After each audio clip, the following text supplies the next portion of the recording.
ሁሉም እዚህ ላይ የተሳተፈው ማንኛውም ማህበረሰብ ክፍል በሁሉም ማህበረሰብ ክፍል ማለት ይቻላል በወጣቶችም በመንግስት ሰራተኛም በአካል ጉዳተኞች በሌሎች ተፎካካሪ ፓርቲዎች እና በሁሉም ማህበረሰብ ክፍሎችን እንደየማህበረሰብ ክፍሉ ይዞ በመጡት ወክልና ሁሉም በሁሉም እና በሁሉም ብሔር ብሔረሰቦች ስብጥር ሐሳብ በአካታችነት የተሰጠበትን ሁኔታ ነው ያለው። ልዩነታችን ውበታችን ሊሆን ይገባል።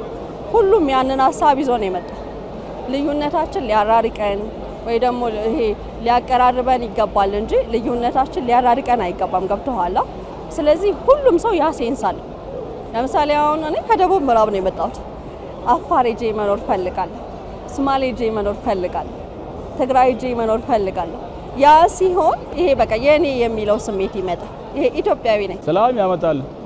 በእርግጥ ለምን ሰዎቹ አንድ ላይ ሆነው በአንድ ሀሳብ የራሳቸው መብት ተከበረላቸው ወደ ሰላማዊ መንገድ ሁሉ ነገር በመነጋገር በድርድር ላይ መሰረት አድርገው ሰላም እንደሚያመጣ ነው የሚመስለኝ።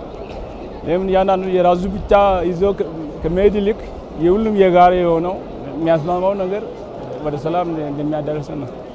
ችግር እንፈታለን ብለን እዚህ መጣን።